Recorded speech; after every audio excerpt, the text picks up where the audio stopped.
hope you all, for the most part, went to Duck Duck Shed. The talks were really interesting. Did anyone go to the David Bigler one, the first one on Thursday? No one was really good.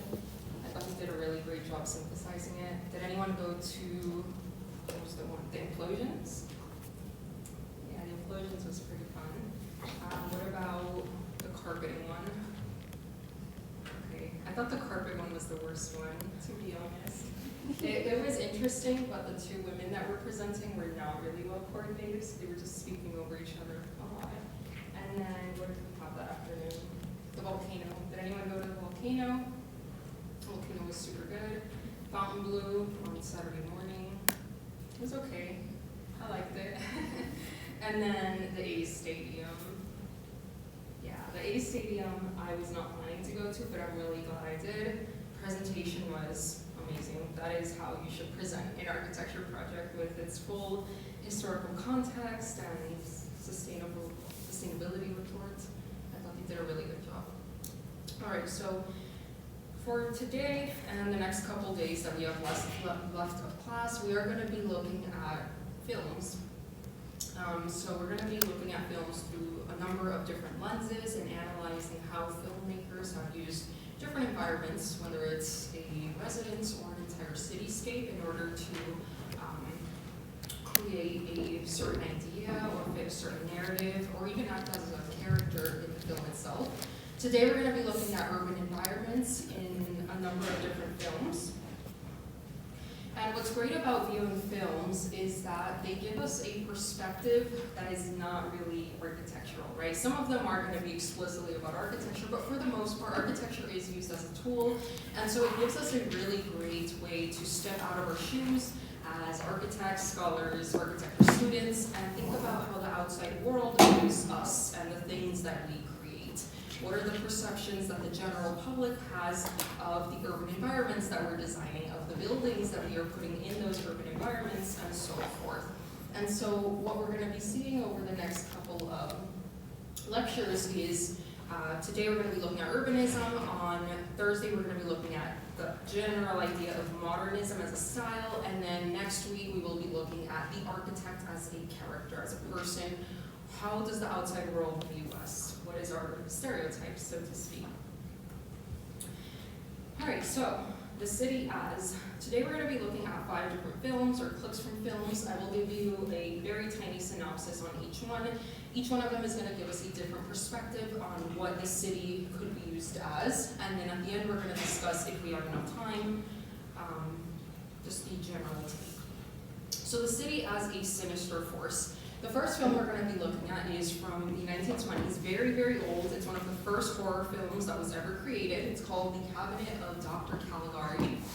And the synopsis for this is kind of like a Frankenstein, Dracula mashup. Dr. Caligari is a person that can hypnotize people and make them do things that they would not otherwise do. So he finds someone that walks in their sleep, and then he puts them in a coffin, and every night he hypnotizes them into committing murders. So it is that type of film. We're going to be seeing how the urban environment plays into that. Hopefully we don't get too many ads here.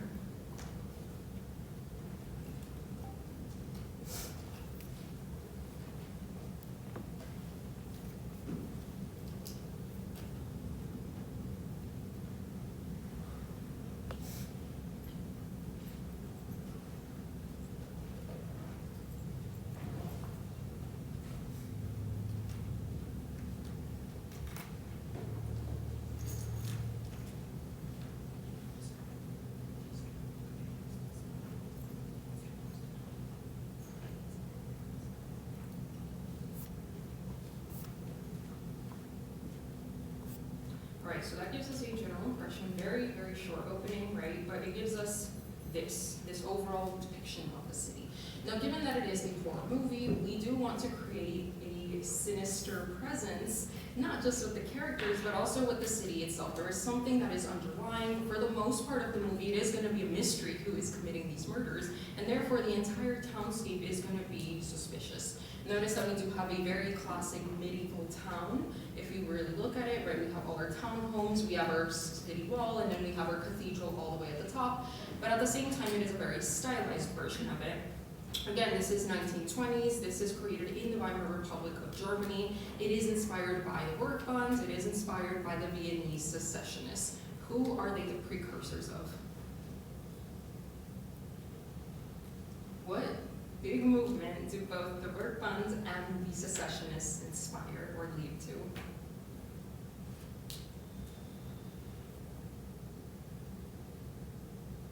Modernism. All right, so through this film, we're viewing the new style that these different movements are using, because it is, though it is a medieval city, it is passing through a secessionist / Berkman filter in the way that they are characterizing the artwork of the city. So these are some concept sketches. And so we see that the modern movement that is approaching this new overall image of rebuilding the world is viewed with suspicion by some people, so much so that it's used as the backdrop for a horror film. Right, so just to catch you up on the plot, they are about to abduct a woman, okay? So we're about to see the person that is the sleepwalker, and I want you to pay attention again to the urban environment.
Take them. There is a lot of anxiety, generally speaking. They have a ton of inflation, and it is part of that anxiety that is later going to help sponsor the Nazi movement. It is easier to believe in something when you are desperate and you don't find too many solutions in the current government that you already have. And we see that manifested in the set, in the music. If you looked at the interior design of her room, it was very nouveau. Not modernist yet, but very nouveau.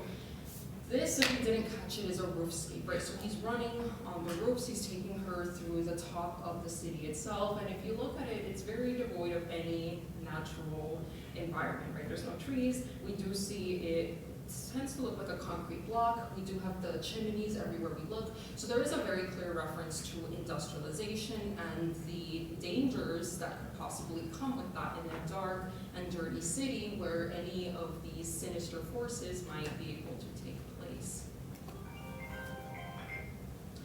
All right. The next film is from the later 20s. It is also a German film. It's also going to be from that Weimar Republic era. It is going to be, in my opinion, better developed. It's not going to look as old of a film. It is going to be a silent film, though, so you're going to see text that pops up. That's going to be the dialogue of the characters. Metropolis, in a nutshell, is a story about two societies that live over and under each other. So we have our workers who live underground in the worker city, and we have our what we call the sons of the club, or the powerful, wealthy industrialists and their families living up above. So we're going to see the dichotomy of two different architecture styles in a second. I want you to think about the associations that we have already spoken about in both 201 and in 202, and think about why the filmmakers chose to depict each one in their respective styles.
Metropolis was made in 1927. This was supposed to be taking place in 2026. So this is what they believed that pretty much today was going to look like.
was your general impression of the Workers' City versus the Club of the Sun's architectural style?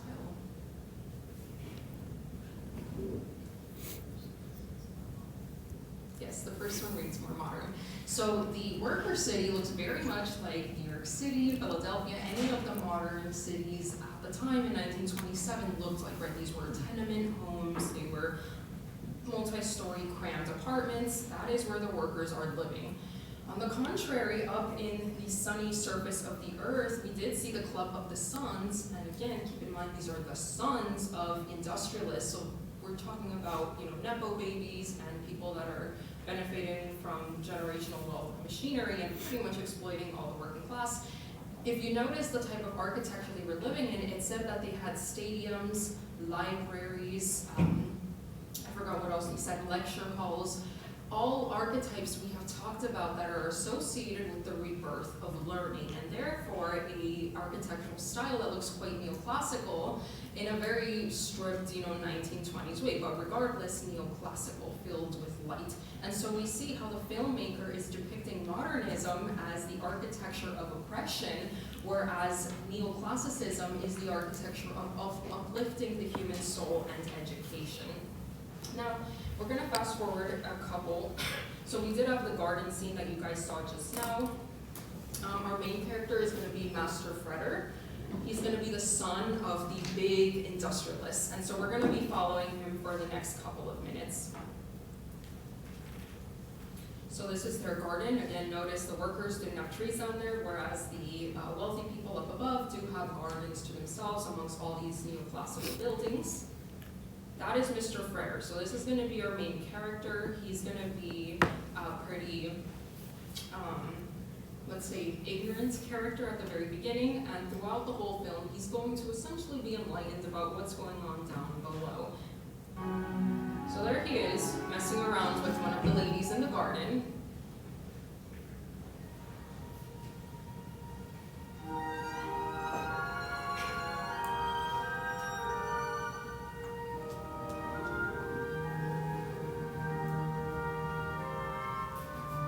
And if you notice, she is dressed in the 1920s fashion, whereas Maria, our primary female character, is not dressed in the modern fashion.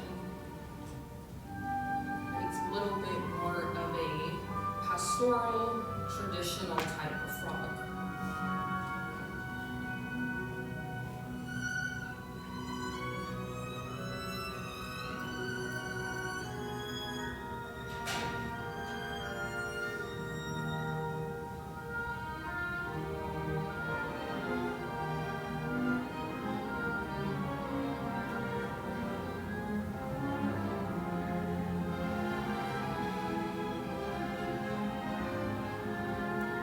The kids are the workers' children, so they're the next generation of workers, and they take them up to see what all the wealthy people are enjoying to brainwash them into believing that they have to work in order to sustain their brothers.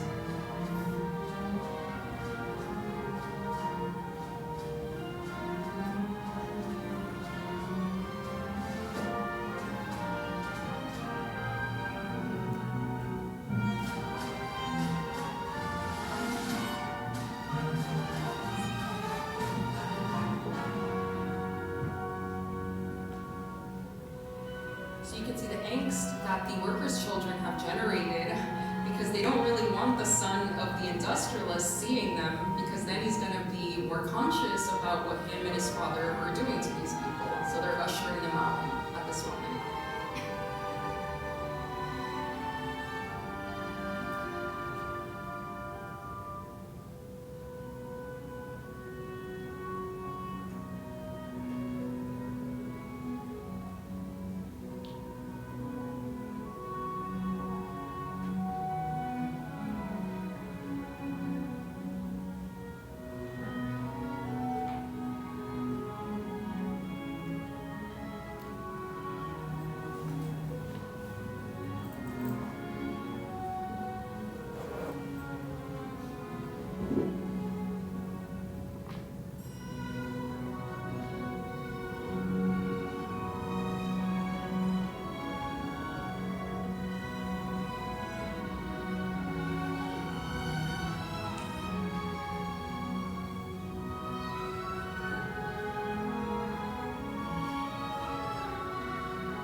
want to briefly talk about Malacca, your closest friends?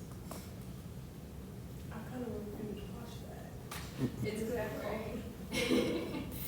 All right, so it's free if you do want to watch it. So we saw the neoclassical, we saw the gardens, and then we saw this vision, right? So what we witnessed was an industrial accident. So now that Freder is chasing Maria, he discovers she's a worker, he decides to go down there, and he discovers the truth of the world that he lives in. And so Moloch is a deity from very, very old Hebrew texts, where he was a figurehead, usually a bullhead, and he was someone that you would sacrifice children to. It could be different sacrifices, and some people have argued that Moloch, the word literally just means sacrifice. So if you noticed, when the smoke began to clear, and then we saw the monster head on the machine, Freder screamed Moloch, which means sacrifice. And if we go back to, right, so we saw this, and then it turned into that. Now at the beginning, you notice that there were men in the nude that were being pushed by the guards into the fire, right? They were being forcefully sacrificed to the Moloch machine. But then the second and the third cohorts, which were dressed as modern-day industrial workers, they were marching in line, willingly sacrificing themselves, which is, of course, social commentary from the 1920s on the dangers of, once again, industrialization. Industry was already quite prevalent during this time period, and we all know industrialization did not look very nice during that time. And so this movie was made as a reaction against that, and they were asking themselves, if this is how bad it is today, how horrible is it going to be 100 years from today? And again, this is what they believed that 2026 was going to look like. Now, you notice Freder said, to the Tower of Babel, to my father. So he's going to go tell his father everything he's just discovered, because he very innocently believes that his father does not know that this is going on. Now, of course, the Tower of Babel is going to be another biblical reference that we see here. So I'm going to play the clip where they describe the legend of Babel in the movie. And then we're going to compare it to the real legend of the Tower of Babel to see what the filmmakers were trying to do with that. Side note. So, in order to free Maria, he creates a robot that looks like Maria. So this is Robot Maria. And it backfires because Robot Maria gains a conscience, and so she starts whispering.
Babel, why are they not able to finish constructing it?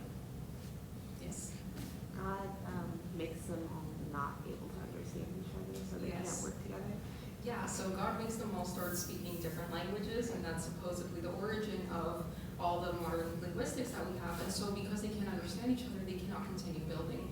But notice that the story in this case has changed. So in Metropolis, people spoke the same language but could not understand each other. And we see that they keep referencing the creator, but in Metropolis, it's not really a religious context. It's of course talking about industrialists and the mind, the evil mind that is conceiving Babel. The workers could not even understand what they were helping to construct at the time. They didn't realize that it was going to be the architecture that was later going to oppress them. And though, again, they all speak the same language, they don't understand each other because they are now two different societies, and the workers cannot comprehend what has been done to them by the industrialists thus far. And this is the Tower of Babel that Freder is talking about. This is where his father works. And we see it's a very modernized version of what the original tower is with its spiral motif. Of course, we all know the original Tower of Babel was just a ziggurat. But over time, it became this myth that turned into the spiral tower. And in Metropolis, we do see it as more of a high rise. So this is Maria's transformation, right, where she turns into a robot. She's down there causing all sorts of trouble because she's helping the workers gain a conscience. And part of her plan was to tell them the legend of the Tower of Babel in a way that they were able to easily comprehend what was happening to them. This is later in the film, so she's continuing to spew her ideas.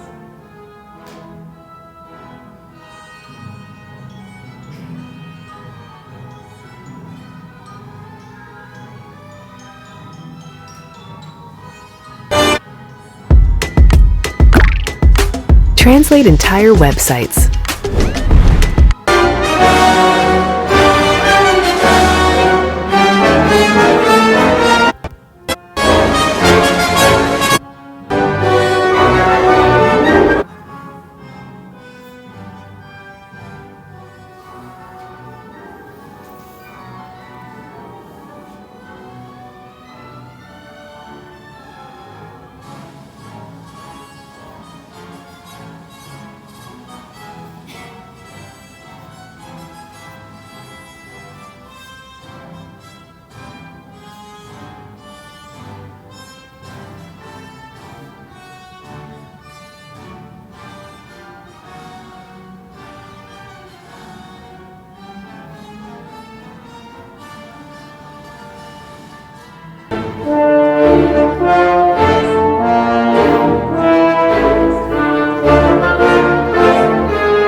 Playtime was a whole set created on the outskirts of Paris. It does take place in Paris, and I do want you to keep that in mind as we see the clips.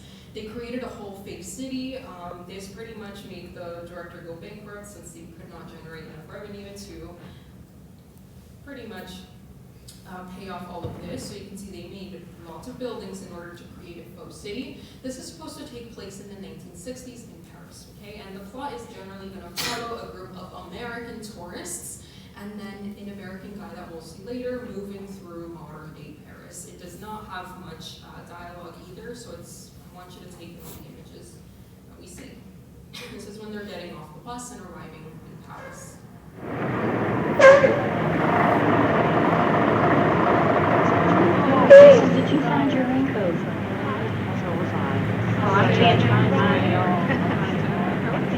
Please follow me. Is this a turn? You have 2 hours before the bus. Now please be back at 5:30 sharp. London. 3 hours. Not like I'm on 8, 9, 10. No, I was reading in the guide. Barbara, come here. Let's see the sights.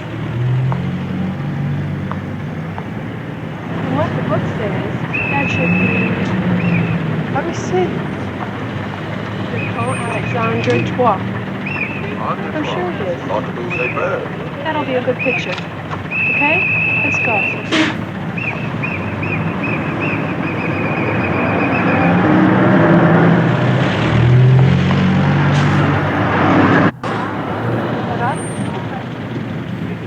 Lady, excuse me, would you mind? That's really Paris. Hey, Donna. Please, I'd like to take a photo. Mine.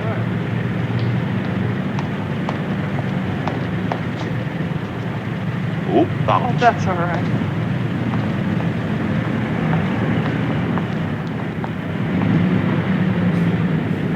S'il vous plaît. Madame. Bah, vous allez pas me photographier, regardez donc It's comme just je fine, suis good. habillée.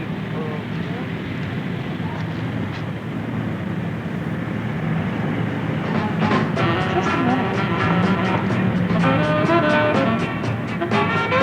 Hey! Hey, boys, do you mind? Thank you.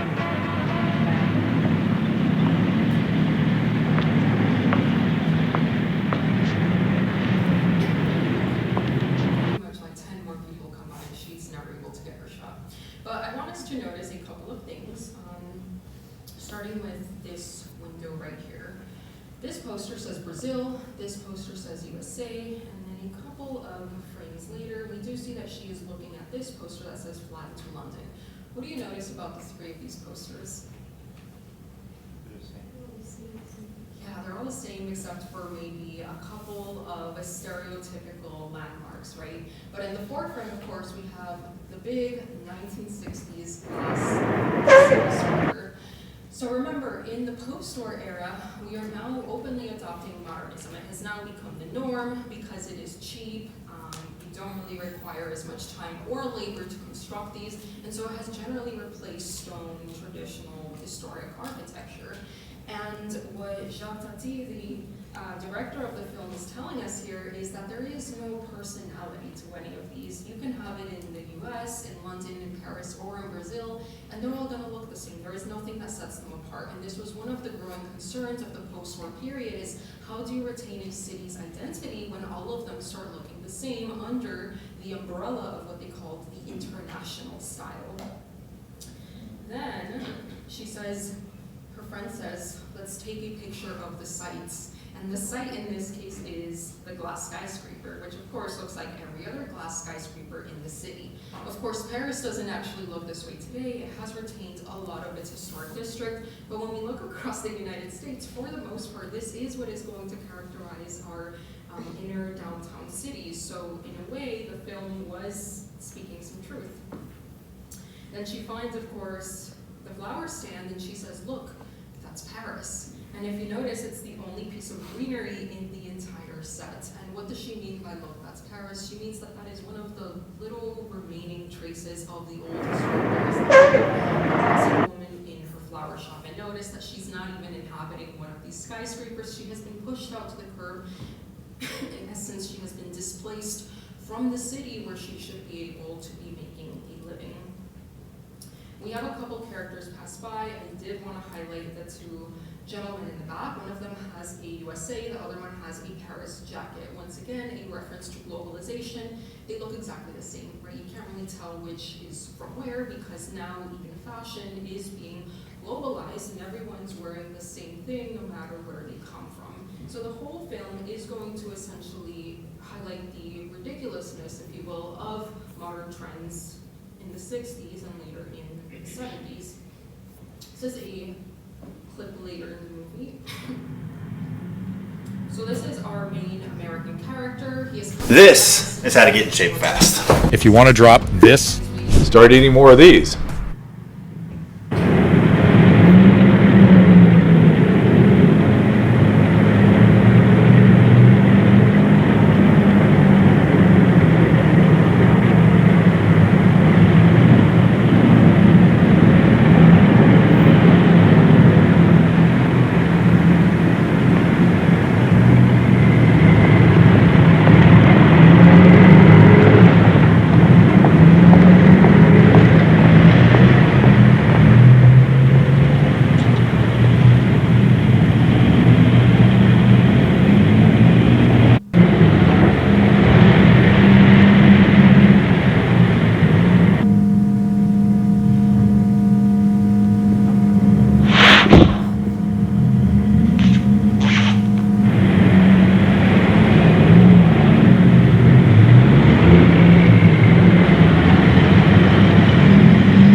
rose furniture, very minimalist, but it's not even the correct height for a person. So they are highlighting how dysfunctional and uncomfortable modernism can be, even though, you know, for a long time it was supposed to be the architecture of the masses. Then he, you know, is slipping on the floor, it is not practical, it's simply glossy in order to fit what modernism is. And then the furniture itself is, of course, very cheaply made because it's doing all these things and breaking apart. It is a very fragile world.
Dusting his pants, he's putting on chopstick, he's spraying cologne, he's doing all sorts of things, and so he represents the vanity of the modern world as well, and also the lack of productivity in the modern world, given that he barely did anything at the time he was sitting down, while Sir American is just sort of watching him, right, do all of these things. It highlights the difference between a more classic lifestyle, where you're able to just kind of stand still, take things in, versus the modern lifestyle, which is very much go, go, go.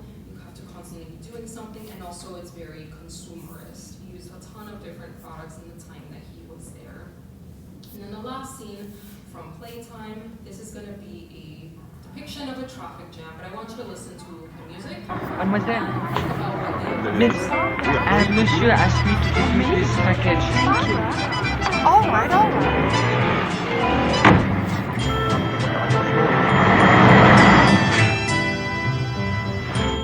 Someone gave this to me.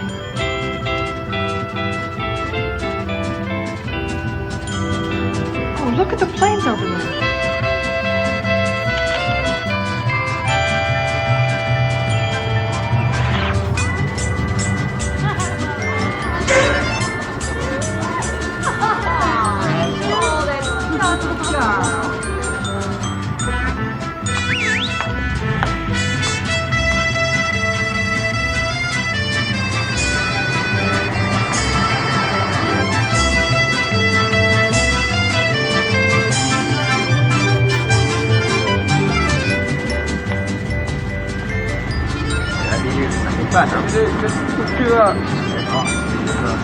There's Sacré-Cœur. Oh.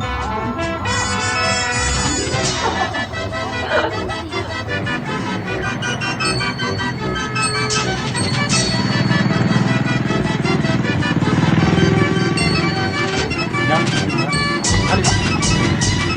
Ah, toi, mon petit, tu vas.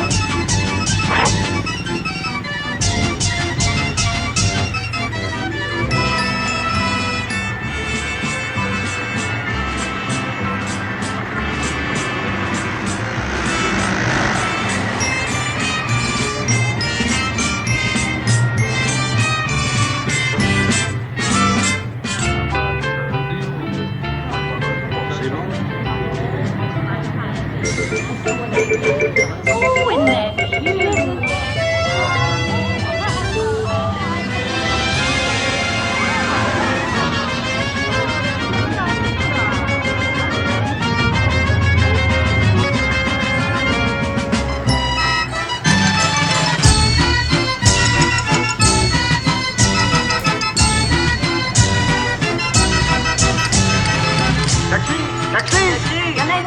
What are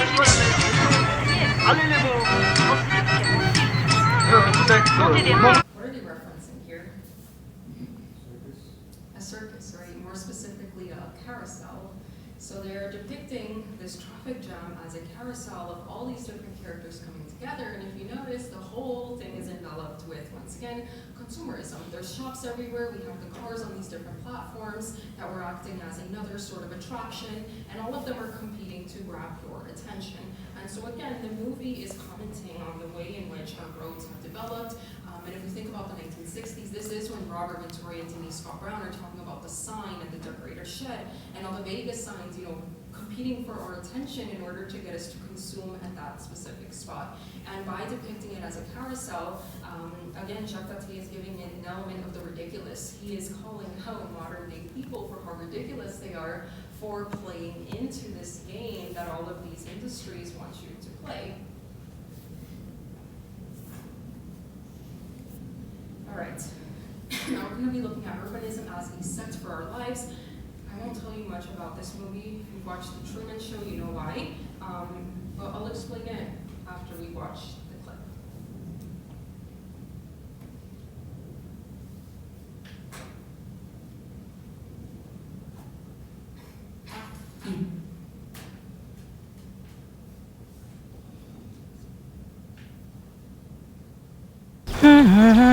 Got a song stuck in your head?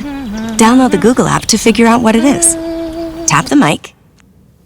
Good morning! Good morning! Morning. Good morning. Oh, and in case I don't see you, good afternoon, good evening, and good night. Yeah. Morning, Truman! Morning, Spencer! Hey, Pluto. Oh, no. Get down! He won't hurt you. Get down! Yeah, I know. It's just me. Come on, Pluto.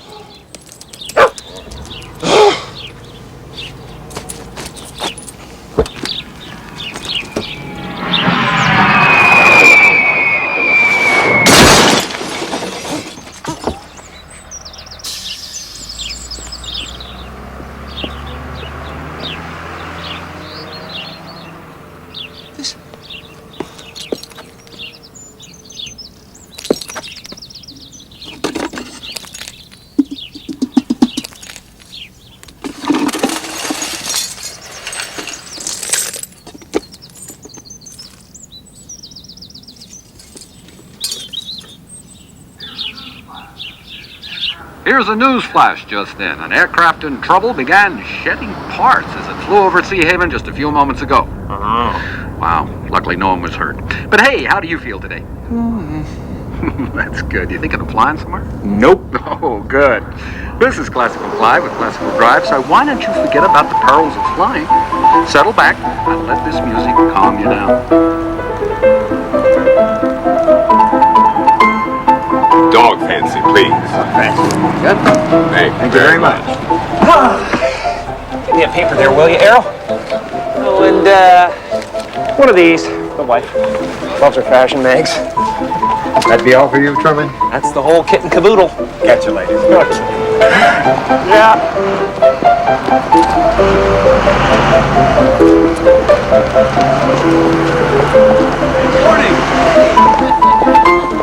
Good morning, Truman. Good morning, Truman. Good morning, Truman. Hey, how are you guys? Beautiful day, isn't it? Always. And how's your lovely wife? Very different depiction of the urban city, right? It's almost the antithesis to what we've been seeing with the last couple of films. Does anyone want to take a stab at what architectural style that is? What style draws from the past, making it very clear that it is not from the past, uses a pastel color scheme. Postmodernism? Yes, postmodernism. So we're seeing a postmodern city plan. This is Seaside, Florida. It is a real place, but it reads like a set, right? And how many of you have actually watched The Truman Show? Yeah, so you guys more or less know what it's about. But what we see is the concept of new urbanism. So as a response to everything that we've been seeing, all the negative sides to the modern city, the ridiculousness of the consumerist 1960s post-war city, the postmodernists, remember, they are against the minimalism of modernism, and they believe that we need to inject personality back into not just our buildings, but our city. So new urbanism is a concept that emphasizes green space, walkability, community centers, neighborhood areas, and the touch of postmodernism comes because in the buildings that they propose, they make them very obviously a stereotypical whatever it is. So, for instance, and that's the plan right there. The plan you can see very cul-de-sac, right, very suburban, if you will. That was still in the 1980s, the concept of what an idyllic lifestyle would be. But for instance, the post office looks like a very classic post office. Though it is constructed in the 1980s, 1990s, it is made to look like the quintessential post office. And it was believed by the new urbanists that if we give people these quintessential little spaces in their communities, they're going to be able to essentially live that classic American lifestyle that everyone has hoped to live, instead of the very real and gritty reality of the urban lifestyle. So everything from the houses, if you notice the house that Truman lived in, it looks like a pretty stereotypical house, right? A normal gabled roof, pastel colors. It looks like a set, and it's meant to allow you to live the idyllic life that every family dreams of. If you look at the townhouses that they have created here, each one of them has a distinct style. Some of them are more Italian. You can notice some of them are a little bit more quote-unquote modern. So all of them are essentially playing this role in order to create the idea that this city has been around forever, even though it is quite new. Now the catch, of course, with the Truman Show is that he's essentially in a show, right? He was born, and this movie production or show production decided to essentially make his whole life a show, and so the outside world has been viewing Truman's life as a little sitcom, day-to-day slice of life reality TV show, and everyone that he meets along the way knows this except himself. And we see that Seaside is the perfect place to do this because it is the perfect quote-unquote city at the time. We're going to view a last clip. This is going to be from Blade Runner. Blade Runner, if you have not watched it, it is from the 1980s. It is meant to be a depiction of 2019 Los Angeles, okay?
The chance to begin again in a golden land of opportunity and adventure.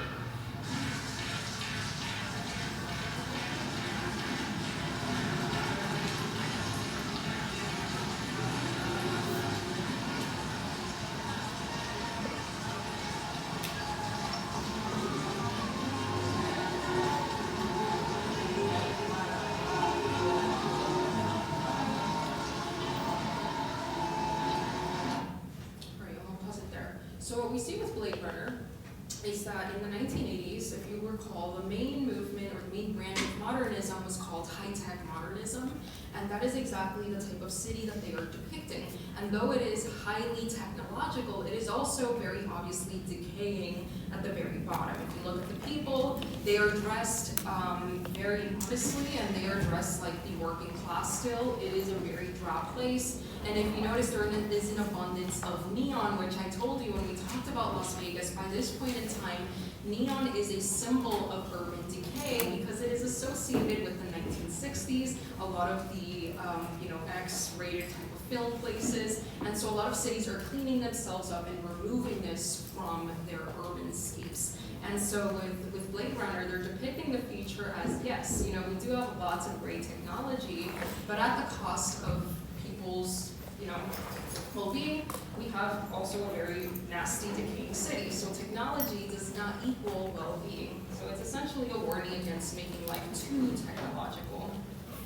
We're going to leave it there for today. When we come back on Thursday, we'll start talking about modernism and who lives in modern houses.